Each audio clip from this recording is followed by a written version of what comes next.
sa Pilipinas. NBC Manila Broadcasting Company. DZRH, member kapisanan ng mga broadcaster ng Pilipinas. Member KBP, oras. May echo. Oras. Yan. Alas 6:09 na pala. Pambirang patis, tanghali na. Humahataw, humahagupit, lumalatay na komentaryo sa Himpapawid.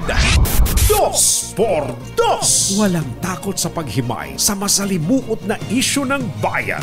2x2. Humahataw na mga balita at impormasyon. 2x2. Ating damhin, ating lasapin ang hagupit na 2x2.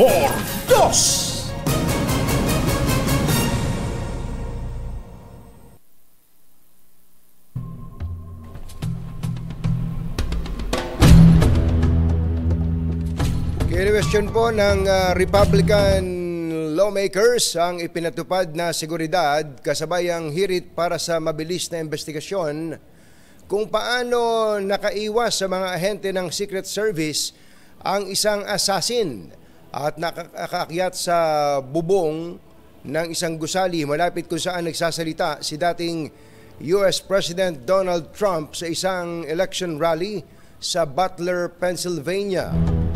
Kaagad ikinasa ni Mike Johnson, Speaker ng Republican-controlled U.S. House of Representatives, ang pagdinig sa July 22 at pinapaharap sa hearing si Secret Service Director Kimberly Schittle, mga opisyal ng Department of Homeland Security at Federal Bureau of Investigation. Nasa ligtas na kalagayan na ngayon si Trump matapos masugatan sa kanang tenga sa pamamaril ng 20 anyos na si Thomas Matthew Crooks, residente po ng Pennsylvania na napaslang ng Secret Service sniper na ikinasawiri ng isang sibilyan. Patuloy ang investigasyon sa kung ano ang motibo ng suspect sa ginawang pagtatangka sa buhay ni Trump na muling makakalaban sa presidential elections ni US President Joe Biden mula sa Democratic Party. Isyu ng bayan, katotohanan, 2x2. Pag maitim ang balak, magtago ka na. 2x2. Si Jerry at si Anthony, narito na. 2x2. Hahataw ng todo, urado ka. 2x2. Ang katotohanan, dala nila. 2x2. Walang sinasamba pali, maniwala ka. 2x2. Hataw ng gusto, tol, umasa ka. 2x2. 2x2.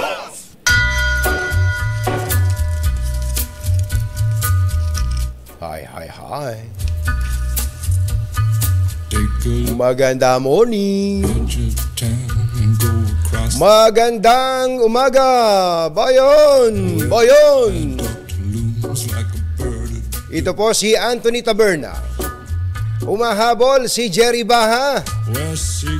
Muli pong sumasa inyo ang 2x2 ngayong araw na ito ng Friday. Yuhuu! Friday, ha? Ngayon na yung araw na ating inihintay. Matagal po natin itong inintay. Hindi, talagang lumilingon ako. Mahirap yung nakapirmi lang akong ganun, ha? Baka nalilito kayo kung bakit parang nasa ibang tahanan kami. Alam nyo kami sa radyo, maikwento ko lang, talagang malikot kami. Kasi hindi naman kami nakapirming nasa TV. Pwede rin naman, no? Ayan, no? Ito po yung ating mismong 85th anniversary ng DZRH. Wala ba kayong mga kamay dyan? Palakpakan! Woohoo! Dahil sa 85th anniversary po ng DZRH, sinusubukan po namin ang aming bagong studio. Tingnan nyo naman, may mga alambre pa kami sa likod. Ay, hindi pala alambre yun. Parang alambre, no? Maganda ba yung studio namin? Kaya po, para po kaming nasa studio ng NBC at ABC sa Amerika sapagkat matindi po yung nangyari kahapon.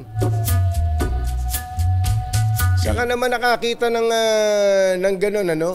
Nagtatalumpati ang isang kandidato sa pagpapresidente.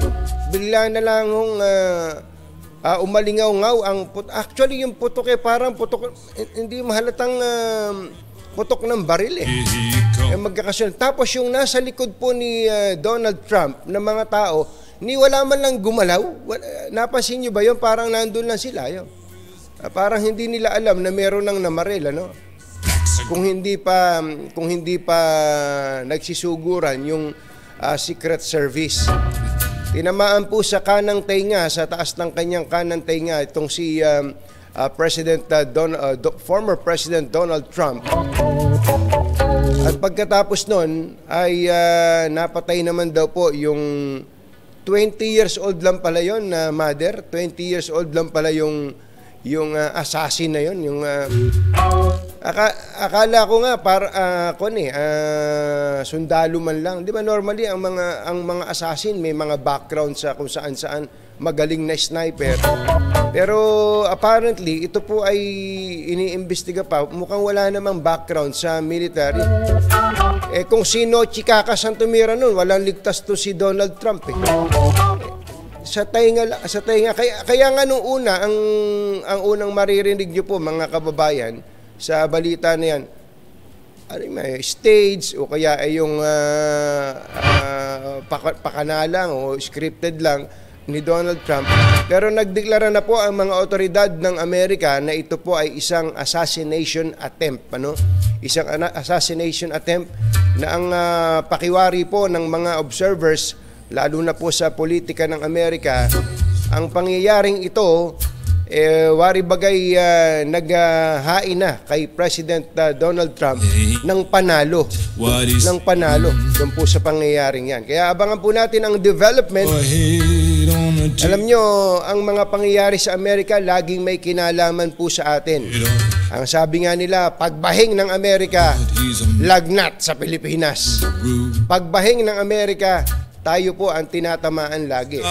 Especially now that the President has pivoted his foreign policy papunta po sa Amerika mula sa China ni Pangulong Duterte. Jerry Baja at Anthony Taberna sa 2x2 sa DZRH. Tama po kayo, yung mismong assassin ay napatay just a few seconds pagkatapos po ng pagbaril kay Donald Trump. Pero si Donald Trump po ay ligtas na po sa kanyang kalagayan. At napansin nyo, nung inilalayo na siya ng Secret Service, tinaas pa niya yung kanyang kamay na gano'n. Kaya talaga iniisip mo, ano ba to? Drama ba to? Hindi ba? Normally, pagka ganun, ang isipin mo na, security mo yung kaligtasan mo, hindi Huminto ba? Teka muna, may camera. Parang ganun Makibaka, huwag matakot. Ayan. Ayan, sandali lang. Tataas ko lang kamay ko. Alam niya. Andali. Tataas ko yun. Kita nyo? Nakikita nyo ba yung nanonood sa RH TV natin? Yun talagang ipinakita pa niya na siya ay buhay na buhay. Anyway, yan po isa lang sa mga balita na ating pong susubaybayan sa maghapong ito. Pero bakit pa tayo magbabalita? Ba't hindi tayo mag-celebrate? Mag-celebrate muna tayo dahil 85th anniversary ng DCR. Wala ba tayong kainan dyan? Mo, malulungkot lahat ng kasama ko. Wala. Meron. Dapat sasagot kayo. Meron. Meron. At abangan po nyo, meron tayo mga bisita, mga pribadong tao, meron din po mga opisyal ng gobyerno na naging bahagi po ng DCRH. Alam nyo po, yung mga opisyal ng gobyerno, minsan kahit na nabubusit kayo sa mga taga-gobyerno, sila po yung source of news. Sila po yung mga nagbibigay sa atin ng impormasyon, na ating pong ika nga ay napapakinabangan sa bawat araw. Sa Pilipinas po, total naman natalakay na natin sa Amerika yung ating intro. Sa Pilipinas po, ang pinakamalaki pa rin yatang balita, ito pong si Mayor Alice Guo. Ayan, si Mayor Alice Guo. Ayan. Naglabas na po ng arrest warrant ang Senado laban po sa kanya at nagtangka ang Office of the Sergeant at Arms ng Senado na isilbi ang arrest warrant pero hindi po siya natagpuan sa mga lugar kung saan po siya inaasahang naroroon. Siyempre naman, alam naman nung tao na hinahanap ninyo siya, alam ka namang umistais ng hilahata siya doon. Okay, yun po yung isa. Pero yung kanyang parang accountant yata ay nandiyan na sa Senado ngayon. Meron pa pong ibang subject ng arrest warrant galing sa Senado. Ang reason po kung bakit siya pinaaresto, hindi naman para parusahan siya, kundi para po sila'y makadalo sa pagdinig ng Senado. Dahil nga, in-India nila hindi ba Chinese nga yung sabing citizenship niya Chinese in-India nila yung Senado. Kaya magtataka ka ngayon, baka Indian na ngayon yung kanyang bagong nationality. So, hintayin natin kung ano development. May susunod na hearing ang Senado within the week. Malalaman natin kung susundin ni Mayor Alice Guo ang payo ng kanyang abogado, si Attorney Stephen David, na pumunta na sa Senado because that's the safest place na daw para sa kanya. Ngayon na siya po ay may mga death threats na tinatanggap at kung ano-ano pa. At of course, hindi lang po balitang pampolitika ang ating sinusubaybayan.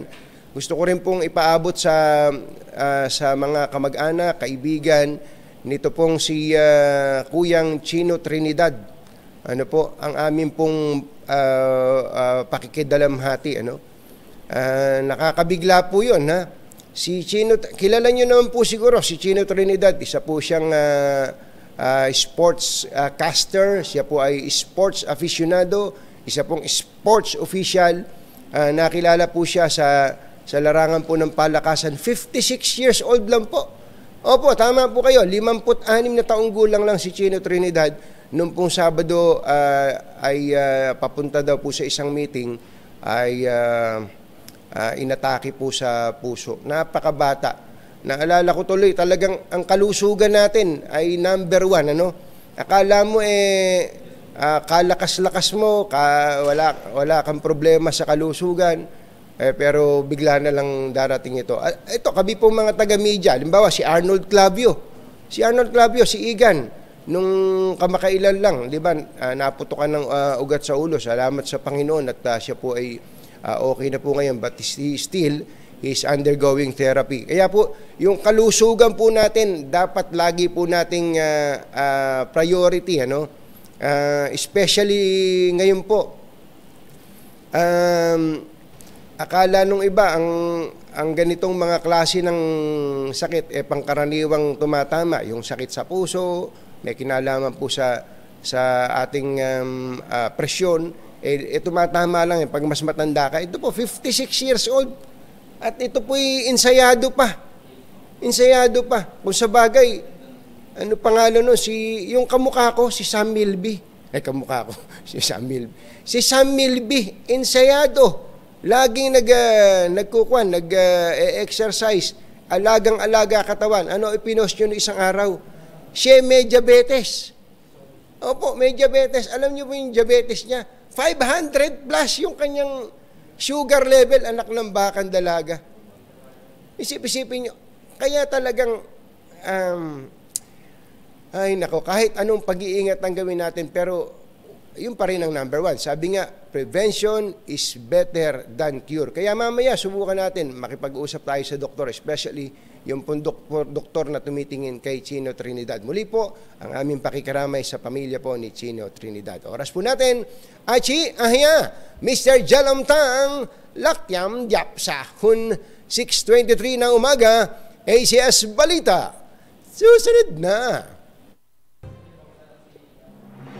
Balitang makatotohanan, balitang maaasahan. ACS Balita. Walang makakaligtas, walang makakalampas.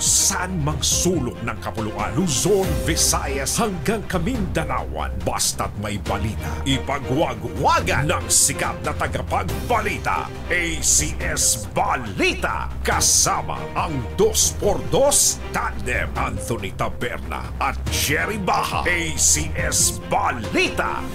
Ang programang ito ay hatid sa inyo ng ACS Manufacturing Corporation, ISO Certified, maker of world-class quality Pride detergent.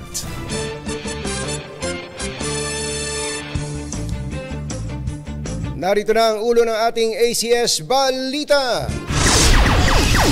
29 pesos sa bawat kilo ng bigas ibebenta sa 23 na mga kadiwa stores sa Agosto. Oil price rollback nakaamba bukas. Regional Wage Board kinalampag sa aumento sa sahod sa mga lalawigan. Brigada Eskwela sa mga pampublikong paaralan aarangkada na sa July 22. Nababayarang utang ng Pilipinas umakyat na sa 41%. US President Joe Biden nanawagan ng unity kasunod ng tangkang pagpatay sa kanyang katunggali na si Donald Trump. Magandang umaga Luzon, Visayas at Mindanao. Good morning Philippines. Hello world. Sa pangalan po ni Jerry Baha, ito si Anthony Taberna at ito ang ACS Balita. Unahin muna natin ang ACS Good News. asahan po na magiging available na ang 29 pesos per kilo na bigas sa 23 kadiwa outlets simula sa buwan ng Agosto. Ayon kay Agriculture Secretary Francisco Tiu Laurel, sa kasalukuyan ay may 13 kadiwa stores na nagbebenta ng murang bigas at inaasahang mabibili na rin ito sa lahat ng kadiwa maging sa 3 probinsya na nasa labas ng Luzon. Layon po ng 29 peso rice program na matulungan ang 6.9 milyong households o katumbas na 34 na milyong Pilipino. Samantala, una nang nilinaw ni Agriculture Assistant Secretary Arnel de Mesa na hindi political move ni PBBM ang 29 peso rice program sa harap ng nakatakdang SONA ng Pangulo sa susunod na Lunes. Alas 6:29 na umaga na imbag gabigat kada kayo amin na po. Agriing kayon, gising na. Asahan na ang katiting na rollback sa presyo ng gasolina habang higit piso naman ang tapyas presyo sa diesel at kerosene. Kasunod ito ng 4 na linggo na sunod-sunod na oil price hike na ipinatupad ng mga kumpanya ng langis. Ayon kay Energy Oil Industry Management Bureau Assistant Director Rodela Romero, tinatayang bababa ng 70 to 90 centavos ang bawat litro ng gasolina. Posible namang maglaro ng 1 piso hanggang 1.15 ang rollback sa diesel at kerosene. Ilan sa tinukoy na dahilan ng DOE sa tapyas presyo ang mahinang inflation ng China at nakarecover na oil production ng Amerika.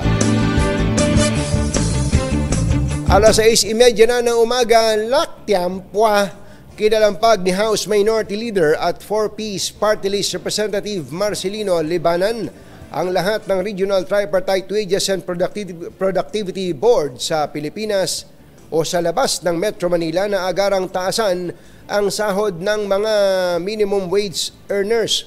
Ayon kay Libanan, dapat nang agarang makapagdesisyon ang lahat ng Regional Wage Board sa lalong madaling panahon upang tulungan ang mga ito sa harap ng mga manggagawa sa harap ng nagtataas ang presyo ng mga pangunahing bilihin.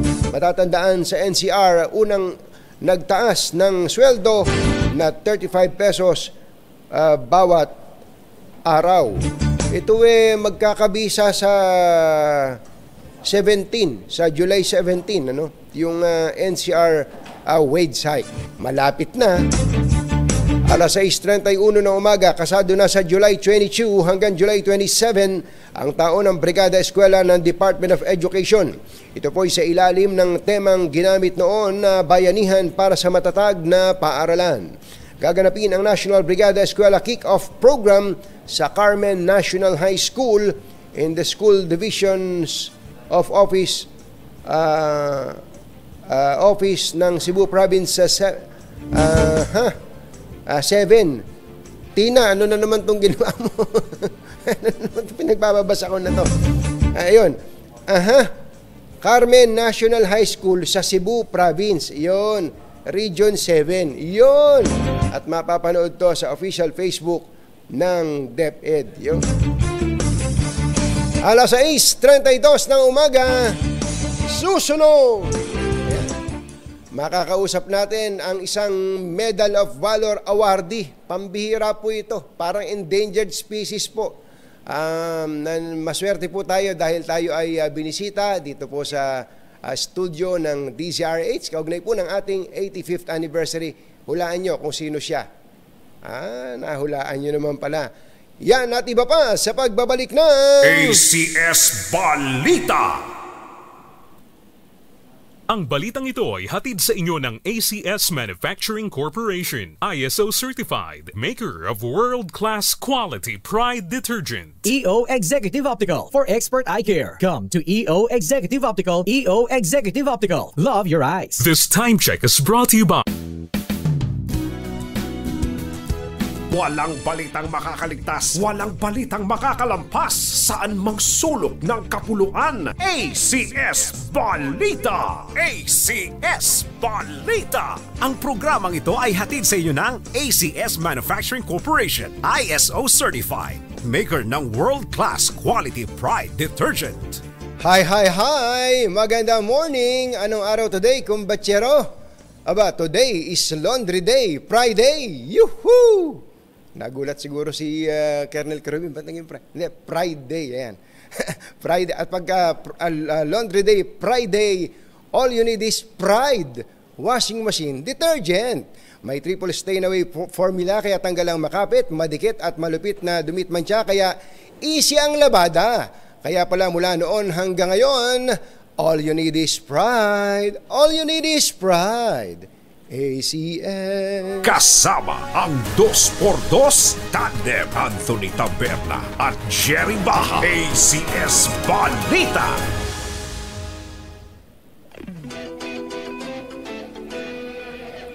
May bisita tayo dito sa ating bagong-bagong studio.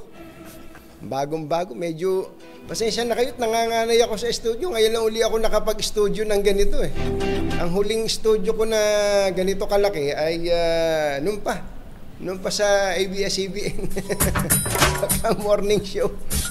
Nasanay na kami sa announcer's booth, nakakapiraso lang, ilang tao lang. Pero ngayon, dahil sa 85th anniversary ng DZRH, ay nandito po kami sa malaki naming studio. At ang unang bisita po namin sa umagang ito, ay napakaswerte naman natin dahil ito pong mamang ito ay isang tao na nagbigay po sa atin ng katakot-takot na karangalan. Siya po ay isang taong itinaya ang buhay para po sa, hindi lang po para sa atin, kundi sa Republika ng Pilipinas. Wala pong ibang tinutukoy kundi si Colonel Ariel Kerubin. Colonel, magandang umaga po sa inyo. Thank you po sa inyo. Magandang umaga sa iyo, Katunying. At magandang umaga po sa lahat ng mga nanunood, sumusubaybay sa napakasikat po na programa na 2x2. At gusto ko rin batiin ng happy 85th anniversary po. Saan tawag namin sa Marines birthday, pero anniversary po ng DZRH. Opo, nako kami po ay nagagalak dahil kami po ay binisita nyo kahit na maaga, pero yayaman din lang at nakibati na kayo sa birthday ng DZRH. Pwede bang matanong na rin namin kayo kahit sa ilang bagay na ngayon napakalaking pinag-uusapan, mga issue po. Especially yung nangyari dyan sa Amerika. dinali po ng isang sniper tong si former President Donald Trump. Kayo po, ano bang take nyo doon, Colonel? Well, nakakalungkot lang kasi na nangyayari yan. Although may history naman sila ng ganyan, di ba? At sana gumaling kaagad siya. Doon naman sa sa nababasa mo kasi na yung alleged na assassin isa ring Republican. So hindi natin malaman ngayon kung ano ba talaga yung totoong nangyari. Pero doon po sa aspeto ng security, meron po ba kayo nakikitang problema doon? Yeah, definitely kasi kung nakalusot nga yung assassin na yun di may may lapse sa security niya. Kapag ka po doon sa mga hindi nakakaalam, ang isang dating presidente ng Amerika, parang for life yata meron na siyang secret service, Yeah, parehas din sila nung ating ng polisiya dito na pagka former president ka, you're still entitled to a security. Oo. Yung sa kanila secret service, dito sa ating PSG, Yes. PSG. Pero alam naman natin, kampanyahan ngayon kumbaga nakabuyang-yang ang mga kandidato sa ganyang klase po ng danger. Pero gaano ho ba kalayo ang dapat na binabantayan ng mga security pagka po ganyan? Well, yung kung sniper na, 'di ba, yung depende kasi yan sa yung effective range na yung ginamit na baril, no? Normally yung mga snipers na 1 kilometro nga yung mga Chechen na mga snipers na grabe layo na dumayo dito sa atin nung Marawi Siege, ganun sila kahusay, 1 kilometro yan. Ito mga 450 meters yata lang yung layo. So dapat paigtingin nila, palawakin nila yung area of coverage nila. Opo. Tama kayo. Dapat mapalawak ang area of coverage. Pero yung observation na parehong Republican si Donald Trump, Republican daw yung sniper, hindi mo tuloy malaman kung ano ang rason ng. Hintayin na lang siguro natin. Pero kayo po ba, ano ang nababasa niyo sa ganun? Kahit anong organization kasi meron ng mga pasaway, di ba? So hindi natin ang tanging magabalang natin is just to speculate, no? So maaring hindi sila sang-ayon ba or siyempre dahil Republican. So ganun lang din, no? Malalaman natin yan sa investigasyon nila later on. Kung sa bagay, sila naman ang magaling dyan sa investigasyon Okay. Speaking of security, ang Pangulo natin lagi ding umiikot Hindi ba? Halos araw-araw nasa labas yan. Mindanao, Visayas, Luzon, buong Pilipinas. Kung kayo po ba ang magpapayo sa Pangulo, ganun ba dapat kadikit sa mga tao kapag po siya umiikot, considering ngayon po ay tayo nakabilad sa isang matinding pagsubok. Meron po tayong problema sa West Philippine Sea, etc. Well, ano naman yan mas maganda nga na nakakaikot siya, nakakakamayan niya lahat ng mga tao. Ang ano lang ganun pa rin, paigtingin natin ang security kung saan sa dami ng mga yung clear and present threats, dapat paigtingin lang natin yung seguridad. Sa ngayon po, ano pong batayan ninyo sa inyong binanggit na may clear and present threat sa Pangulo? Hindi naman sa Pangulo, kundi sa ating bansa. Sa ating bansa. Sa ating bansa in general. Yes. Sa ating bansa in general. Opo.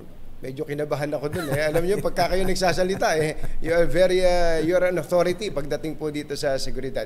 Well, last point na lang po.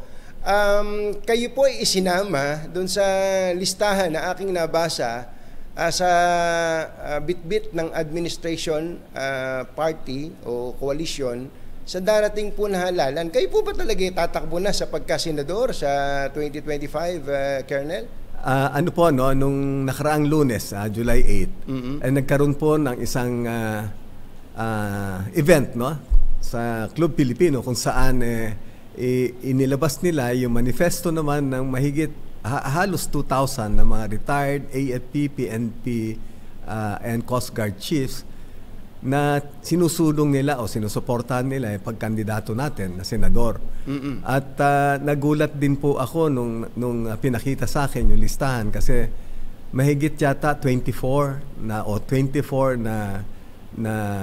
mga 4-star, no? O 4-star o naging chiefs ng AFP ang nakapirma. Opo. So, ganun pa man na yung pagsuporta, dapat siguro I have to step up and accept the challenge. So, yun nga yung pinag-uusapan namin kasi indeed I am in my comfort zone now. But sabi habang nakikita natin yung paghihirap ng mga tao, ayan yung pagtaas ng mga presyo ng bilihin, kakulangan ng trabaho, lahat na ito parang nabubuhay yung natutulog na pagmamahal, hindi man natutulog na pagmamahal sa bansa, kundi tuloy-tuloy yan kahit naman na nasa pribadong sektor tayo, kasama rin ho tayo sa nation building, no, na pagtulong nga sa ating ng bansa natin. Pero iba rin itong pagsabak uli sa politika kasi iba na naman na labanan ito. So tama ho kayo, no? Sabi ko nga, pagka tayo pinagkaluban ng ating mahal na Panginoon at pahintulutan tayo ng taong bayan na manilbihan uli, samahan po ninyo ako sa Senado. Ang intindi ko po sa sinasabi nyo, you're running for the Senate is certain. Pero last question. Alam po naman natin na ang Senado po ngayon ay, sabi nga nila, masikip. Ilan ang re-electionista, ilan ang returning, tapos ang ilan pang pumapasok sa mga surveys, parang siyempre, sabi nga nila, yung pinakapopular, sa totoo lang, yung isang nabasa kong survey, 2 Tulfo, number 1, Erwin Tulfo, number 4 or 5, Ben Tulfo. Kumbaga, saan kayo sisingit doon kung sakali, are you not discouraged dito po sa klase po ng landscape na meron tayo sa Senado, Colonel? Kung balikan natin na yung mga nagdaang noong 2010, we were 65 na tumakbo. Opo. I was number 64 noong nag-start kami na mag-umpisa na mangampanya lahat. And then 2 weeks before the elections, we were considered winnable. Ito, wala rin pinag-iba ngayon na sabi nila masikip lahat. Sanay naman ho tayo na nagbwista na tayo ng buhay, namatay na tayo, nasubukan na natin, ano ho ba ang titindi pa doon sa mga pinagdaanan kong laban noon. At every time na napapaengkwentro ko sa lahat ng armadong grupo, di ho ba binibis ko yung buhay ko ron. Itong laban na to parang walang rin, kumbaga ikukumpara ko sa mga pinagdaanan ko sa aking journey. Handa naman tayo. Colonel, maraming salamat po sa inyo at muli ay yung pong maagang pagpunta niyo dito sa amin, we really appreciate it. Mabuhay po kayo and good luck po. Mabuhay tayong lahat, no? At mabuhay ang Pilipinas at mabuhay po ang DCRH. Maraming salamat. Colonel Ariel Coribin, ang isa sa kakaunti na Medal of Valor awardee sa ating pong kasaysayan. Mabuhay po kayo. Thank you so much. Yun. Dali lang nagkamali ako ng pinindot pero okay lang. Thank you so much, si Colonel Ariel Coribin. Nagatid sa kabuuan ng ating ACS Balita, ito po si Anthony Taberna sa pangalan po ni Jerry Baha. Magbabalik po ang 2x2 sa DZRH. Oras po natin.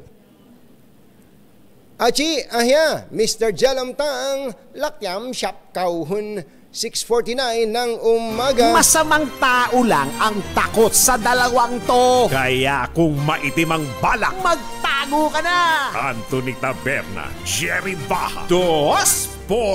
2x2.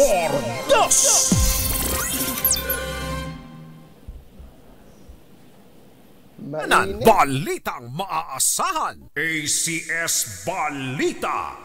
Ang programang ito ay hatid sa inyo ng ACS Manufacturing Corporation, ISO certified, maker ng world-class quality pride detergent.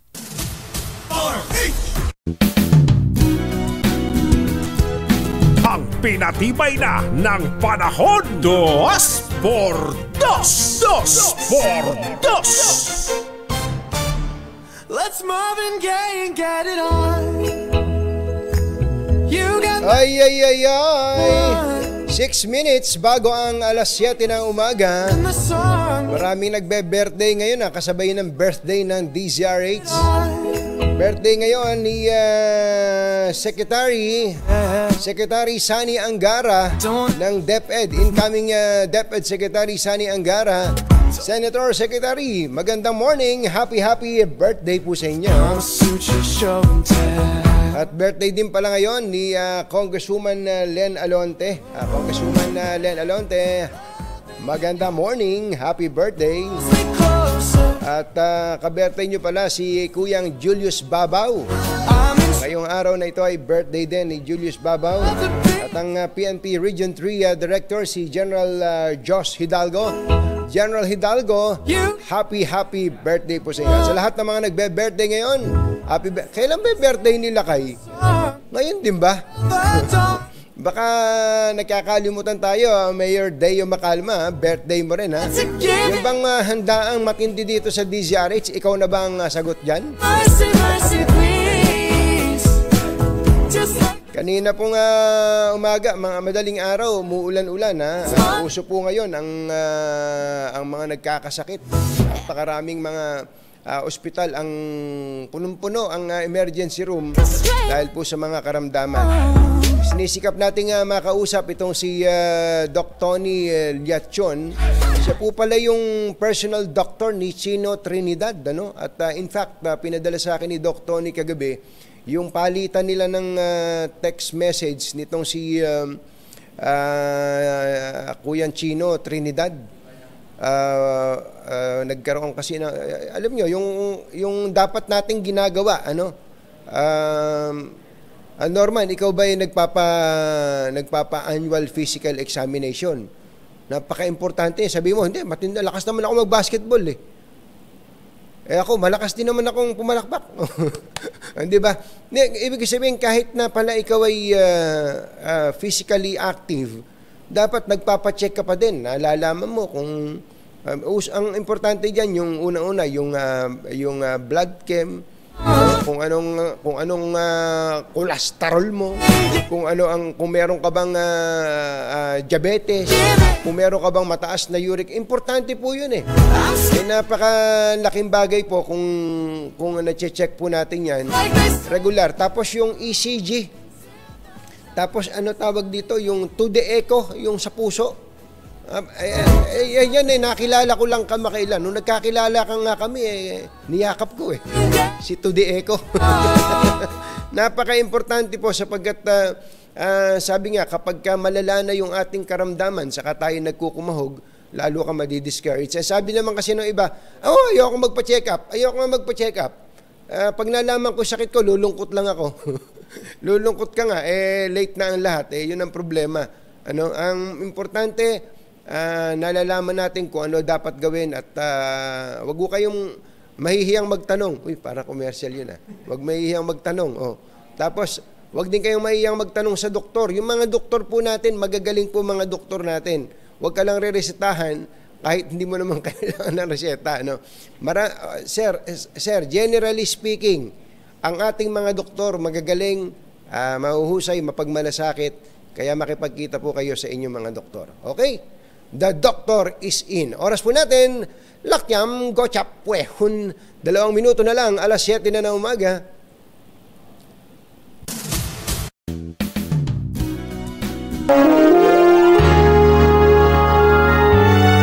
Kauna-unahan sa Pilipinas.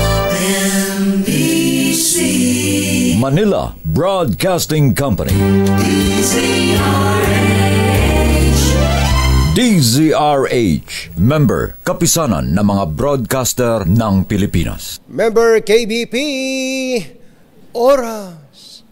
Uy, eksakto, en punto, alas 7 ng umaga. Ay, naku, biglang pumitik na ganun.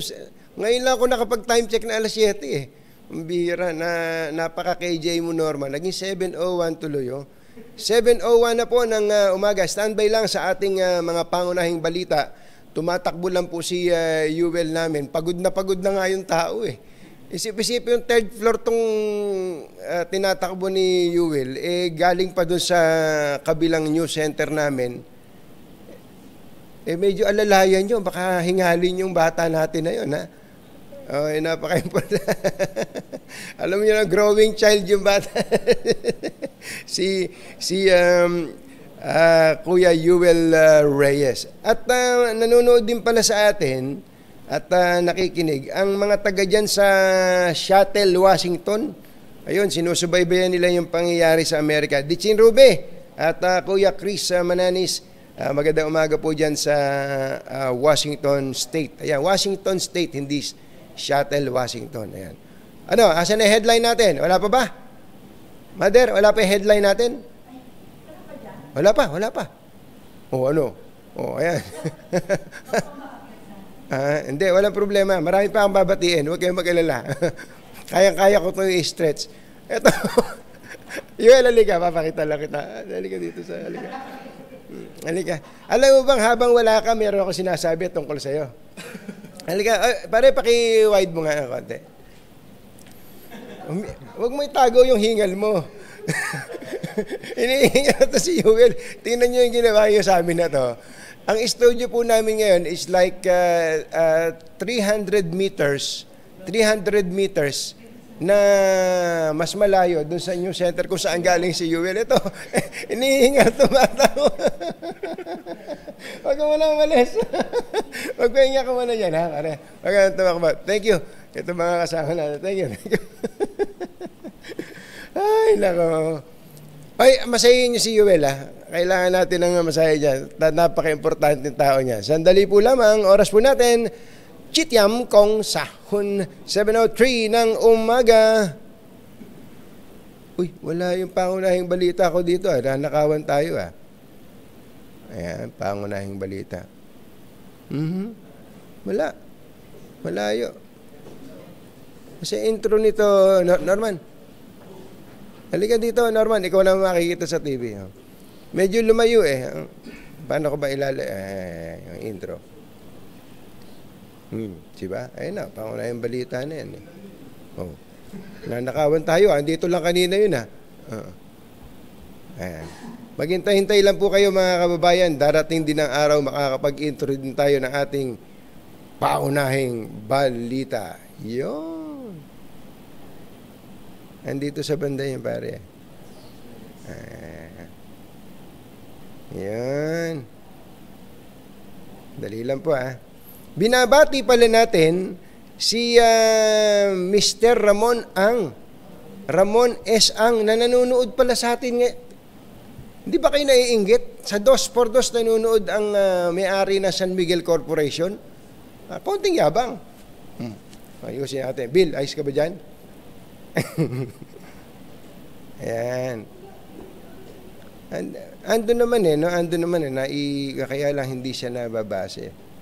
Mag-commercial muna kaya tayo. Ano, tingin nyo. Ayun. Pangunahing balita.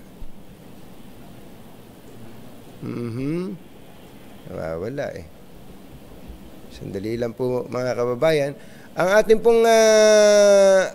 pong sinusubaybayan ngayon ay ang nalalapit na pagbubukas ng sesyon ng Kongreso. Mga preparations na po dyan at sinusubaybayan din po natin wala pa. Mag-commercial muna tayo sandali Mag-commercial lang po kami para hindi maubos yung adlib ko. Sandali po lamang, 7:05 ng umaga.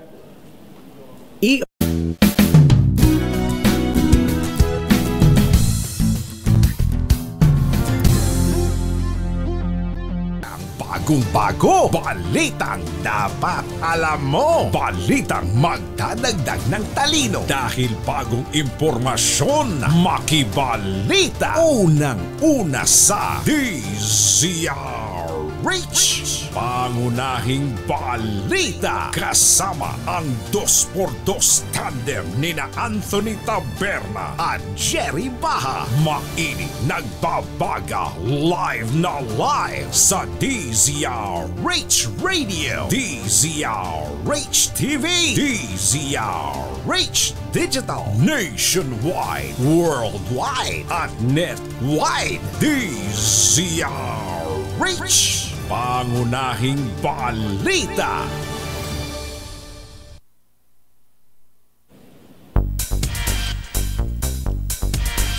Narito na ang ulo ng ating mga pangunahing balita. 2025 National Budget, prioridad ng Kamara sa muling pagbubukas ng sesyon. Nasa 27,000 pasahero maapektuhan ng cooling system upgrade sa NAIA. Higit 1,300 tauhan ng MMDA ipapakalat para sa ikatlong sona ng Pangulong Marcos. 2 patay sa sunog sa Davao City. At DZRH ipinagdiriwang ang ika-85 anibersaryo ngayong araw. Magandang umaga Luzon, Visayas at Mindanao. Good morning Philippines. Hello world. Sa pangalan po ni Jerry Baha, ito si Anthony Taberna. At ito ang pangunahing balita. Bago po ang detalye ng ating mga balita, meron po tayong mga bisita lang dito sa ating studio na babate kaugnay po ng anniversary ng DZRH. Unahin natin yung naunang dumating, si BIR Commissioner Romeo Lumagi Jr. Commissioner, magandang umaga po sa inyo. Thank you po sa pagbisita po sa amin. Magandang umaga sa inyo, Katunying, at sa mga taga-subaybay ng DZRH. At gusto ko na rin bumati, happy anniversary, 85th anniversary sa DZRH. Kita nyo naman ang BIR, sabi nyo, ang kakulay natin ang DZRH at nakikiisa ang BIR sa 85th anniversary ng DZRH. Ang BIR Commissioner po natin, si Commissioner Jun Lumagi, ay every now and then nakakapanayan po natin pag may mga malalaking issue, especially sa mga bago pong mga patakaran na pinaiiral po. Mamaya po pag-usapan natin na maikli dyan. At yung katabi po ni Commissioner Lumagi ay ang bantog, tanyag na human rights lawyer, si Attorney Chel Jokno. Attorney Chel, magandang umaga po sa inyo. Magandang umaga, Katunying at mga ka-RH. Happy 85th anniversary kay Sir Fred, Sir June, kay Attorney Rech at siyempre sa buong pamilya ng DZRH. Tama, kayo nga pala kapamilya na rin ng DZRH. Yes, sanay po ako pumunta dito pag Sabado ng gabi, hindi sa umaga. Opo. Thank you po, maaga po kayong gumising at makasama. Sure. May tatanong din po ako sa inyo, pero Commissioner, kayo nga po ang una naming kukumustahin. Kumusta po ba yung... marami pong nagtatanong sa amin tungkol dun sa online yung taxation ninyo, yung papataw na ng buwis sa mga online transactions. Ano bang update natin dyan? Bale, ito pong ginawa po natin, nag-impose po tayo ng withholding tax system dun sa online sellers. Yan ang supposedly January yan. April magiging epektibo dahil in-issue natin yung regulations na yan nung simula ng taon. Kaya lang dahil sa clamor ng mga taxpayers, ng mga online sellers ay in-extend po natin ito. So ngayong July 16 po ay magiging effective na yan. Ang withholding ng mga online sellers. Again, itong ginagawa namin na to ay hindi panibagong buwis. Ito lang yung sistema ng pangongolekta ng buwis. Dahil kasi naman, ang mga engaged sa online selling ay nagnenegosyo at talaga namang subject na agad ng tax kapag kumikita. Kaya ngayon, ginawa lang natin para mas madali yung pangongolekta at mas ma-monitor natin, nag-impose tayo ng withholding tax. At maliit lang naman po yan, 1/2 of 1%. 1/2 of 1%. Paano po ang sistema para mas may... Halimbawa po ako ay order po ako sa Lazada o Shopee ng kahit na anong merchandise. Paano bilang isang buyer, paano ko po matitiyak na yung pong nagbenta sa akin ay nagbayad ng buwis? Hindi mararamdaman yan ng buyers kasi wala namang karagdagang patong yan sa selling price o sa produkto, sa presyo ng produkto. Ang magwi-withhold diyan ay yung online market, yung e-marketplaces, yung platform ang magwi-withhold diyan at siya ang magbabayad sa BIR. Ikakaltas yan ng online na e-marketplace. Hindi po ipapataw kung ano man yung kinaltas niya doon sa akin na bumibili ng merchandise? Hindi dapat. Hindi yan katulad ng VAT na karagdagang buwis yan doon sa presyo na sinet nung seller. Paano po? Pagka po ba ako ay bumili online, kailangan ko po bang mag-demand ng resibo? Ay mas dapat po, no? Dapat talaga ugaliin natin na humihingi tayo ng resibo. In fact, hindi na yan dapat hinihingi. Automatic dapat yan. Kaya nga pinalitan na natin yung mga nakapaskil sa mga establishments dati. Please ask for official receipt ang nilalagay po natin. Po. Ngayon, ang pinalitan po natin yung plaka na yan na kailangan ipaskil sa mga establishments na this establishment must issue invoice. Opo. Kasi obligasyon na yan ng mga nagbebenta na kinakailangan automatic at hindi na kailangan hingin sa kanila ang mga invoices na ito. Okay. Magkano po ba ang inaasahan nating makukolekta ng BIR mula po dito sa online seller withholding tax? Doon sa talagang actual collection from the withholding, baka naman maliit-liit yan, pero kasi inaasahan natin na makita natin ang buong online na transactions. Kasi malaki-laki na po yan eh. May mga ibang studies na umaabot ng ilang trilyon ang transactions sa online. So kapag ma-capture natin yan, ay malaki-laking koleksyon yan. Siguradong baka umabot pa ng ilang bilyon yan. Siguradong pag nakuha natin ang lahat ng mga online transactions. Opo. Actually, doon po sa mga nanonood at nakikinig sa atin, baka naisip nyo may maaapi dito. Parang ang magiging parehas ang labanan eh. Dahil katulad po nung mga binabanggit ni Commissioner kanina ng mga establishments, yung napupuntahan natin, sila nga nag-i-issue ng resibo eh. Yung binibila natin online, hindi naman nag-i-issue ng resibo. Magkano nga ho yung minimum na dapat pagka minimum purchase para mag-issue? 20 pesos lang yata dapat mag-issue na ng resibo, di ba? Ngayon, tinaasan na po natin yan. Kapag kasi ang pagka-VAT talagang kailangan, kapag VAT registered ang establishment, dapat nag-i-issue ng resibo talaga. Yan yung, pero kung hindi naman VAT, ngayon may 500 pesos. 500 pesos. Kailangan mag-issue ng resibo. Kumbaga, magiging pantay lang eh, yung online seller tapos yung physical na may establishment. Ang nangyayari po ngayon nagsasara na yung mga physical establishment. Dahil nga sila, bayad ng buwis, yun ang mga online seller ay hindi na. Kaya napunta na po talaga sa online ang mga transactions natin. Kumusta po ba ang ating collection ngayong as of June 30? Meron ba kayong report na? As of June 30, hindi pa final ang ating figures.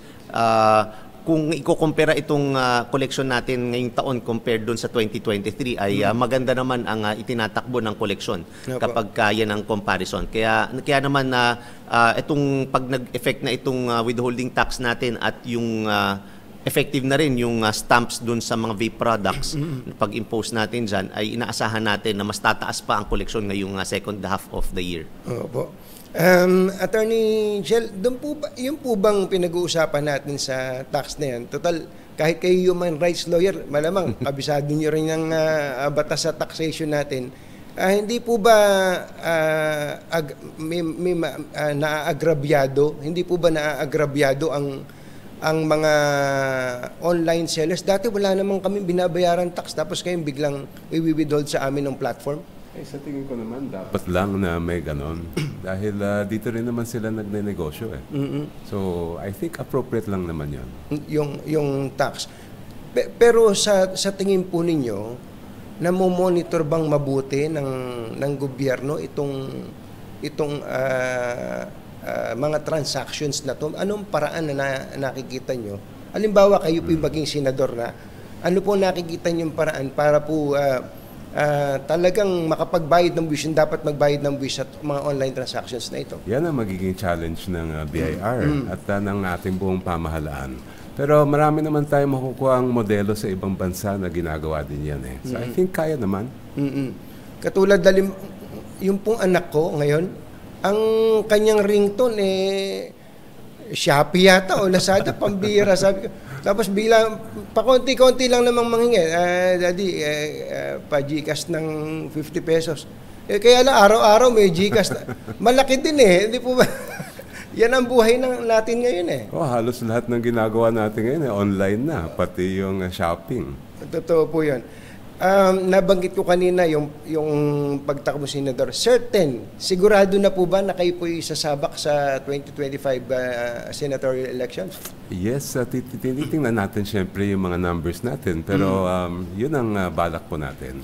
Ano po ang sagot nyo dun sa tanong ko kanina kay Colonel Ariel Corubin na ang Senado po yata napakasikip ngayon Ang re-election is pito yata, tapos ang returning 3 or 4, tapos ang mga pangalang sikat pa naman, 2 Tulfo ang nasa top 5 ng survey.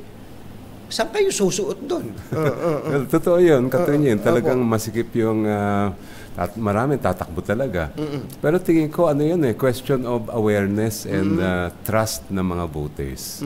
At doon talaga yung labanan. Paano po, sa survey po ba, pang ilan po ba kayo ngayon? At least sa survey ito yung naging problema na hindi ako naisama nung itong recent survey. Mukhang inadvertently, hindi ata may naging problema at hindi nailagay yung pangalan ko. Kaya hindi ko ngayon malaman kung nasaan ako sa ranko. Ang pampu ngayon, ang kagandahan, dahil ang social media talaga ang isa sa mga pangunahing platforms. Ang pagkakalam ko, kayo po ay malakas sa TikTok, sa Facebook, sa Instagram, sa YouTube. Ilan po ba ang mga followers nyo ngayon sa mga platforms na ito? Sa TikTok, nasa mga 1.2 million yata. Malaki. Sa Facebook, over 1 million din. Kasi ang naging objective namin dyan ay kailangan maabot ng ordinaryong mamamayan kung ano talaga yung nasa batas natin. Opo. Dahil yung access natin hindi lang problema sa abogado, pati sa kaalaman ng legal. Kaya yun yung naging tuto ko. Kayo po ba ay, mabanggit ko lang, parang influencer na rin kayo siguro po. Opo. Kayo po ba ay nakakasweldo sa Facebook o sa wala pa, hindi ko pa na-monetize. Ganun po ba? Sayang naman kasi sisingilin kayo nung katabi nyo Wala pa naman. Natuloy na po ba yung commissioner, yung naniningil kayo religiously sa mga kumikita sa mga social media influencers po natin? Patuloy naman yan, ginagawa natin, minomonitor natin yan at kinakausap natin sila. Again, constant dialogue tayo sa mga influencers para mas maintindihan nila na kinakailangan nilang magbayad ng buwis kapag kumikita sila. Kasi marami dyan, hindi talaga nila naintindihan. Minsan may mga iba na ganyan lang, pumunta sa social media, biglang kumita, na hindi naman nila naisip nakikita sila at biglang kumita kaya hindi sila nagrehistro. So kaya kinakausap natin sila na kinakailangan nyo magrehistro at magbayad ng buwis.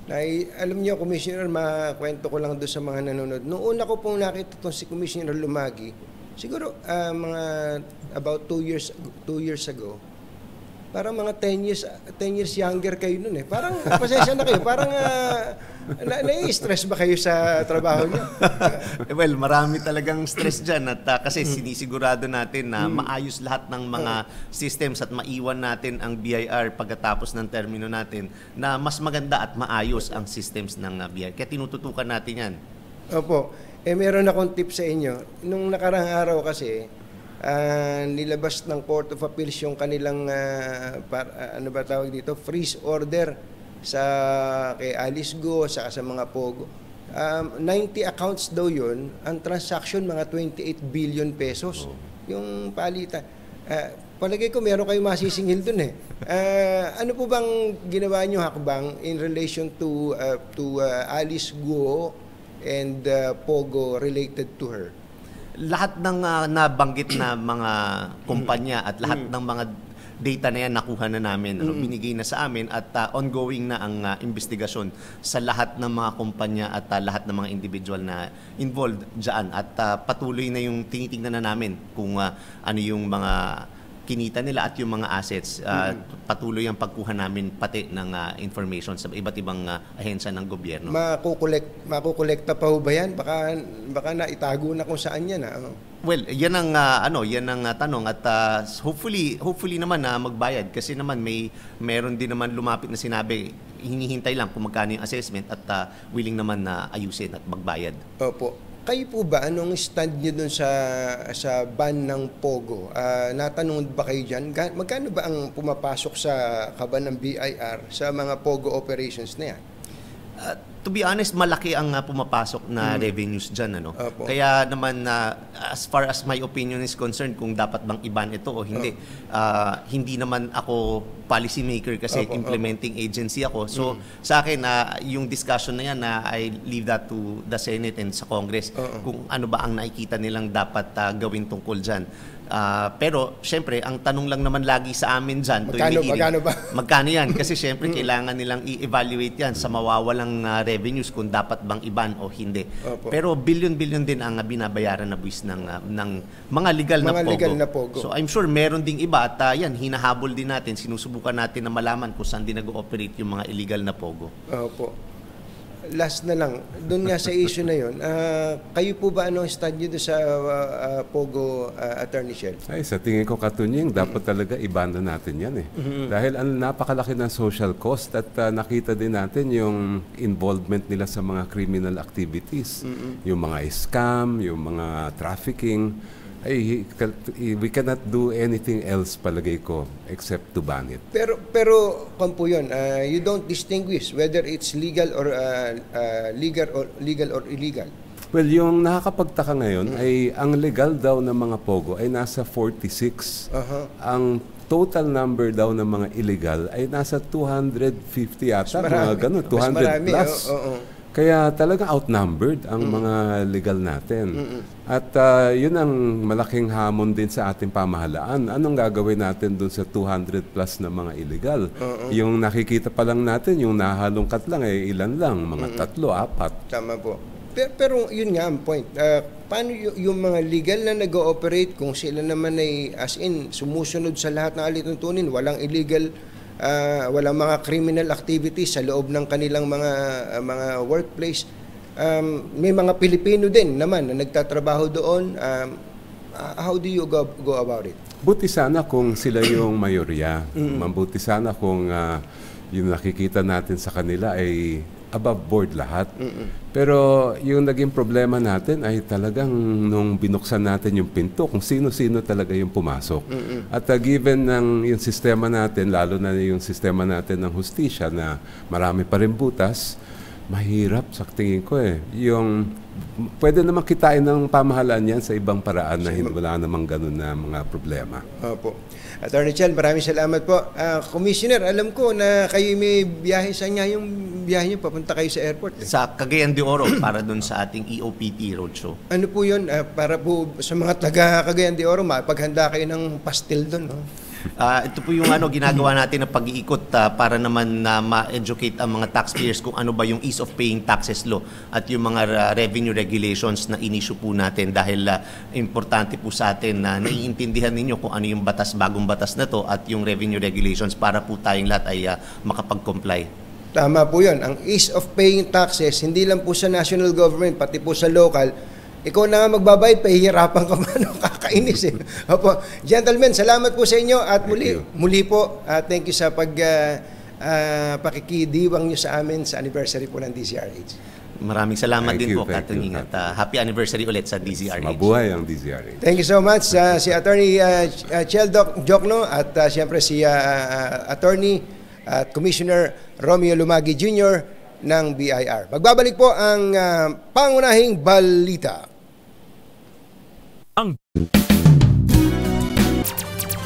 Ayun. Ay, kumbatsero, napansin ko lang, ba't ba may mga taong parang takot na magbangko? Nilalagay yung pera sa wallet o kaya sa bahay, sa ilalim ng unan. Nako, nai-intimidate siguro mga kumbatsero, no? Baka iniisip na pangmayaman lang yung pagbabangko. Pero isang malaking misconception po yan. Lahat po ay welcome sa bangko kasi ipinagkakatiwala natin ang pera natin sa kanila. Tapos siyempre, may mga benepisyo rin po naman na nakukuha in return. Huwag po tayo matatakot pumunta sa bangko kasi sa BDO, laging may nakaantabay na Customer Relations Officer o Assistant para sa ating transactions. Sakaling di nyo alam yung gagawin. Kahit po dun sa paggamit ng digital services o yung machines, tuturuan din po nila kayo. Subukan nyo po at pag nandun na kayo sa BDO, tiyak na magiging komportable kayo sa tulong ng mga BDO frontliners. Ayun, ganun sana. Balik-balita na po tayo. Ngayon pong 7:37 ng umaga, bibigyan po ng prioridad ng Kamara ang pagpasa sa panukalan 2025 National Budget. Ayon kay House Speaker Martin Romualdez, ito'y sa muling pagbubukas na ikatlong regular na sesyon bago ang ikatlong sona ng Pangulong Bongbong Marcos. Bukod pa rito, tiniyak po ng House Speaker ang pagpasa sa mga priority measures ng LEDAC. Partikular na po rito ang 3 mula sa 28 LEDAC priority bills. Abiso po naman sa mga pasahero ng NAIA Terminal 3, pansamantalang ititigil ang centralized cooling system ng NAIA Terminal 3 simula po bukas July 16 hanggang July 17 dahil sa 12-hour system upgrade. Sa abiso ng MIAA, ititigil ang cooling system sa simula 9 p.m. hanggang 9 a.m. sa mga nabanggit na araw. Ayon po kay MIAA General Manager Eric Jose. Oy, Kuya Eric Jose, dahil ito po sa gagawing upgrade ay mas palalakasin po ang kakayanan ng terminal na panatilihin ang ideal temperature. Habang nasa 27,000 na pasahero ang papaalis at pauwi naman ang inaasahang maapektuhan ng mahinang air circulation. Yun, edi huwag muna kayo magja-jacket pagka kayo ay bibiyahe o kaya ay aalis, ano? Gayunman, tiniyak po ng MIAA na naka-alerto po ang kanilang medical team sakaling magkaroon ng medical emergency.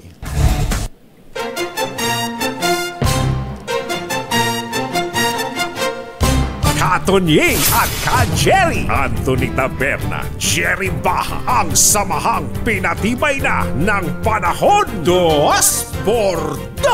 2 por 2.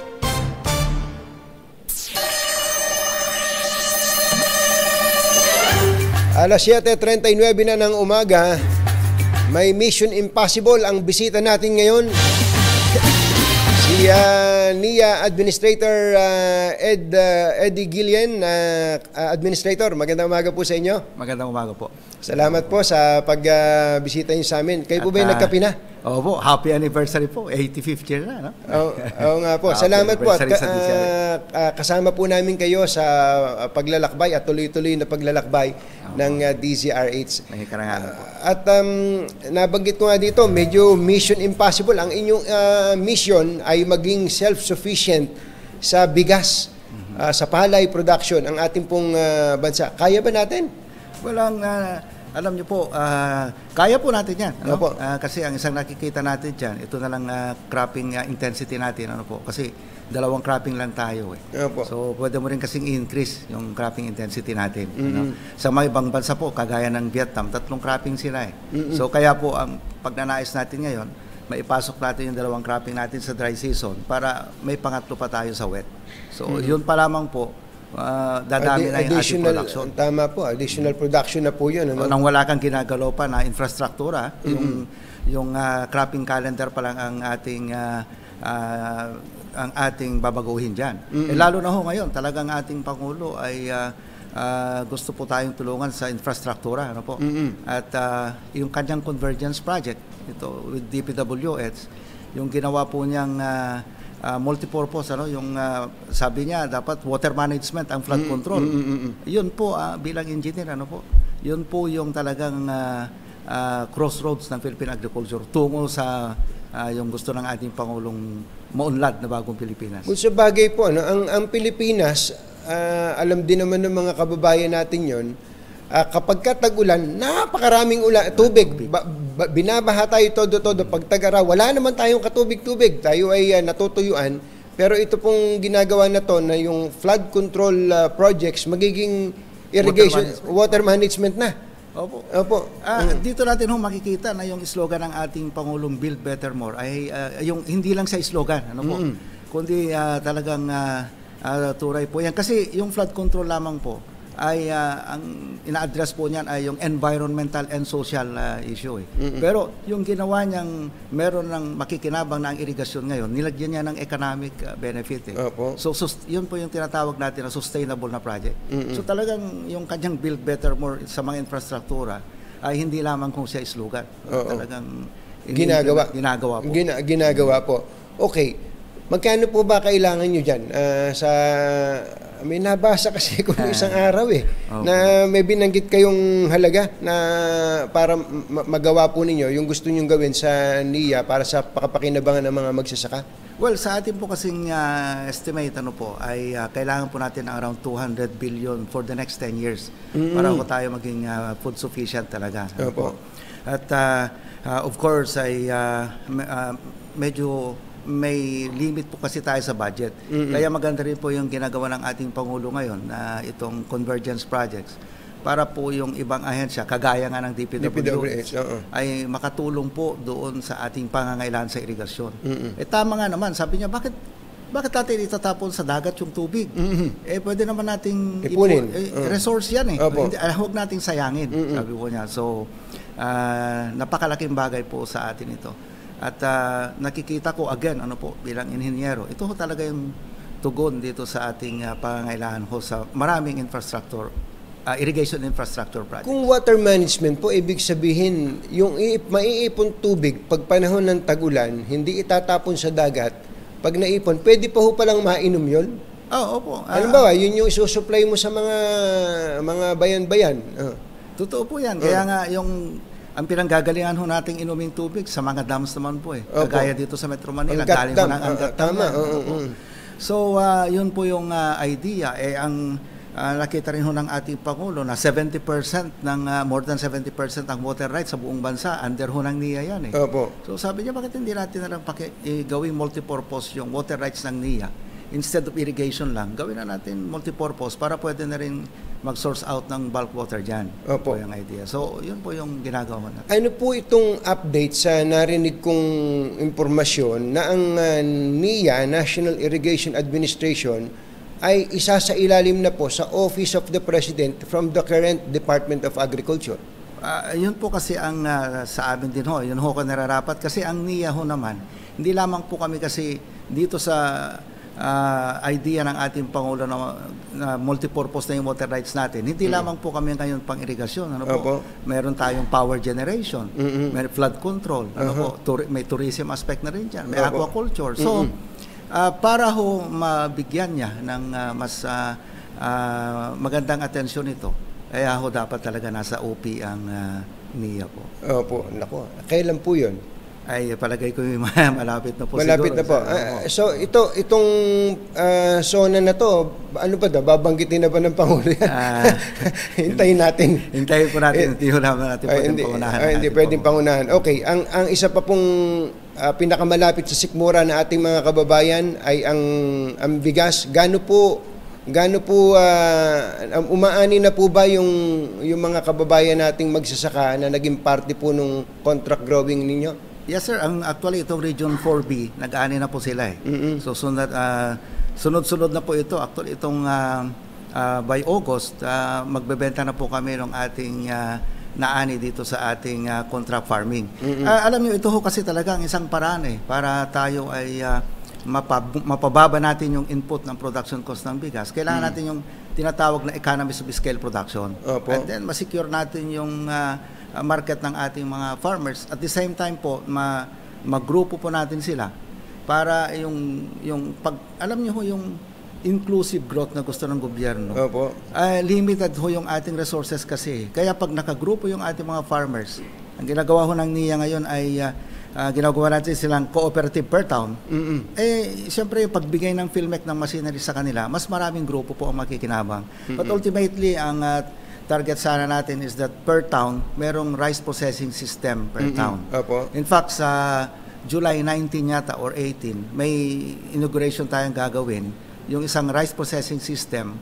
Kasi ito po ang magbubuo doon sa programa ng ating Pangulo na, di ba, ang gusto ko niya ay makapture ng mga farmers natin yung whole value chain ng rice production. Hindi magtatapos, ang gusto ng ating Pangulo kasi, hindi magtatapos yung kita ng mga magsasaka doon sa time na magbenta sila ng palay. Kundi pwede rin sila mag-process. Tuloy-tuloy pa. Bigas dapat ang benta nila para makapture na yung value added ng palay to bigas. Para siyang, ang na-imagine ko dyan, para siyang corporate farming, no? Kung pagsasama-samahin mo ang mga magsasaka per town, parang isang, alam mo, sa San Antonio, Nueva Ecija, San Antonio Corporation yun, ano? Anong mga magsasaka. Kagaling nga lang po namin ni Secretary Laurel sa Vietnam, nakita rin ho natin na yun din ang ginagawa ng sa Vietnam, ano? Nagka-clustering sila. Ang target po nila doon, 1 million hectares lang eh. Tayo, sa NIA, meron tayong 1.3 million hectares kagad eh. So bakit hindi natin i-cluster lahat ito? Gawa tayo ng contract farming, ano? Madami naman kasi pwede ng tumulong sa atin dyan eh. Ito lamang NFA, itong DSWD, itong DepEd, meron din yung mga programs dyan eh. No? So, pagka in-scale up natin ho itong economies of scale production natin, talaga hong mapababa natin yung presyo, input cost.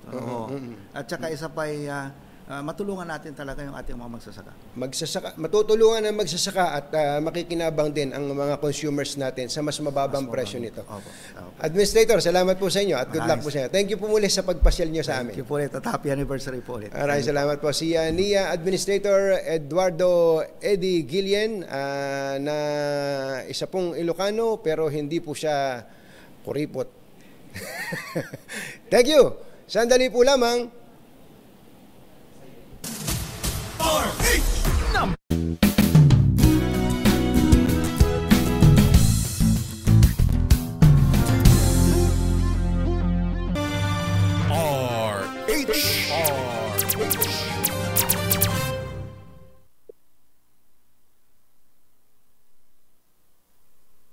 Balak! Magtago ka na! Anthony Taberna, Jerry Baja. 2 por 2. 2 por 2. Let's Marvin Gaye and get it on. May maraming bumabati sa atin ha. Happy 85th anniversary daw, sabi ni Ombudsman Samuel Martires na nakatutok po sa atin ngayon na Ombudsman. Uy, parang naibwal, narinig lang pangalan mo Ombudsman eh. Nagbuwal-buwala na yung mic ko dito eh. Teka, anong nangyari? Oops.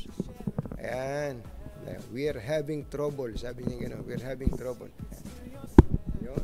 Ay, mataas yung mic natin.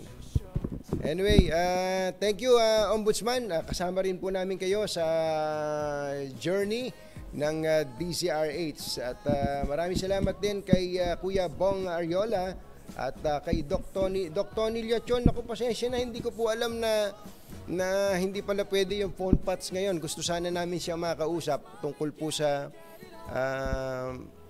nangyari kay Kuyang Chino Trinidad. Muli po nakikiramay tayo sa buong pamilya ni Chino Trinidad. And by the way, tayo po ay masaya dahil meron po tayong isang bisita pa ngayong oras na ito dito po sa aming bagong-bagong studio. Pinagawa po namin to para kay Senator Gringo Honasan. Senator Greg, magandang umaga po. Happy 85th anniversary po. At maraming salamat sa pagkakataon na ito. Nako, kami po ang nagpapasalamat sa pakikigalak nyo sa aming pong anniversary. Kumusta po kayo, Senator Greg? Okay naman. Ito, malusog, masaya. Tumutulong kahit na hindi tinatanong. Kung sa bagay, kayo naman mulat-mula, ganyan na. Nakaupo o may opposition o wala. Kayo laging tumutulong. Pare-pareho naman tayo, no? Una sa Pilipinas, una sa Pilipino. So, sabi ko nga Katunying, siguro yun ang isipin natin mabuti. Hindi ito, wala itong politika. Pagtutulungan nito, no? Isang bansa, isang watawat, pagtutulungan dahil dami nating problema. Totoo kailangan po.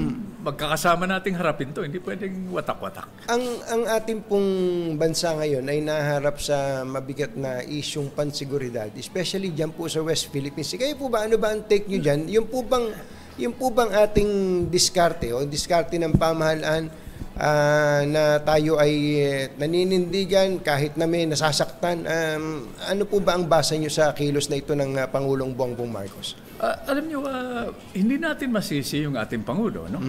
Na ang sinasabi niya sa ating lahat, mag-ready tayo, maghanda tayo. Opo. No? Hindi natin alam yung iniisip ng mga nagtatangka sa atin. No? Opo. Pero you cannot give what you do not have, di ba? Kung wala sa sarili natin, paano natin ibigay? So, pagmamahalan sa pamilya, pagtutulungan sa mga komunidad, di ba? Tapos inclusive growth, no? Kaayusan at seguridad sa karagatan natin. Opo. Hindi natin alam inisip. So maganda tayo. Huwag natin sabing napapraning, di ba? Hindi ba natuto itong mga nagtatangka sa ating katunying, no? Sa Afghanistan, sa Vietnam, kahit naggaano sila kalaki, kayaman, no? Makapangyarihan, hindi nila kilala tayong mga Pilipino. Opo. Di ba? Hindi pa... Sino ba nagtangkang sumakop sa atin? Kastila, Amerikano, Hapon. Nasaan sila ngayon at nasaan tayo? Opo. So maganda tayo.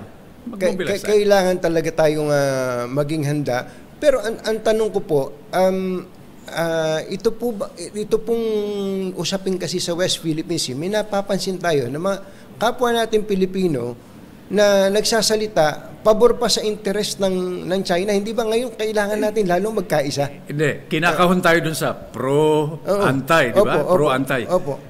Isa lang ang isipin natin, Katunying. Pro-Pilipino tayo. Huwag tayong umasa sa mga pansamantalang kasunduan, sa mga pansamantalang kaibigan, no? At katunggali natin. No? Maghanda tayo. Kung praning tayo at walang mangyari, di akuin natin yung responsibilidad. Pero kung hindi tayo naghanda at may mangyari, katakot-takot na turuan at sisihan na naman yan. Okay. Ang ibig niyo sabihin, dapat tayo magpalaki ng muscle natin. Magpalakas tayo without depending on others. Yes. Yes. Di ba? At kailangan may plano. Opo. So, ang sinasabi lang natin sa pamahalaan, sigurado may plano eh.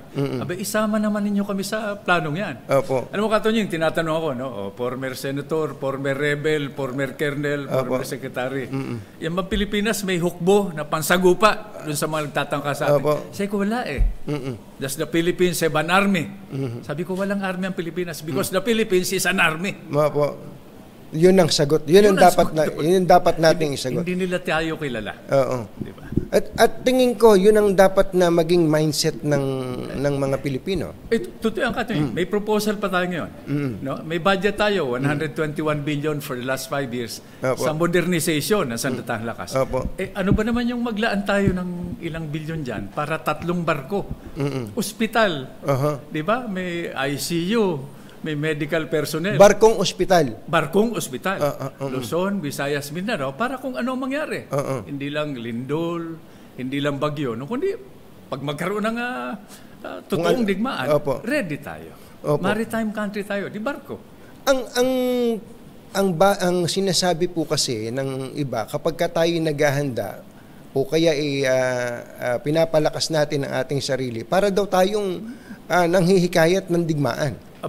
Winawater cannon na tayo. Yung isa natin sundalo, naputulan ng daliri. So, nanguudyok sila. Dalawa lang ang pag-uusapan. Papatulan ba natin o hindi? Nasaan yung mga nagsasabing kakampi natin sa kanila? Ano sinasabi nila? Ano ginagawa nila? So, wag tayong umasa. Tama po. Okay. Last point tungkol po sa bagay na yan. Nakikinig po ang ating mga kababayan. Sabi nyo nga, hindi naman ito pro-China, pro-America, pro-Philippines tayo dapat. Pro-Philippines tayo. Especially doon po sa mga influencers. Marami po kasing influencers ngayon na sumisikat na taking the position of China. Actually, lahat nga ng galaw natin ngayon ay binabash pa ng kapwa natin Pilipino. Can you address these people? Katunying, di ba? Kailangan mas klaro sa atin what we are for more than what we are against. Di ba? At hindi ito unahan sa marites. Unahan sa totoong impormasyon. Yan ang challenge sa atin. No? Technology. Ano mo, Katunying, napakaganda nitong bansa natin. Sinasabi ko nga dun sa mga batang mayor at batang congressman kanina. No? We can be tayo may hawak ng traffic light. Ang asset natin, ang leverage natin, yung geography natin.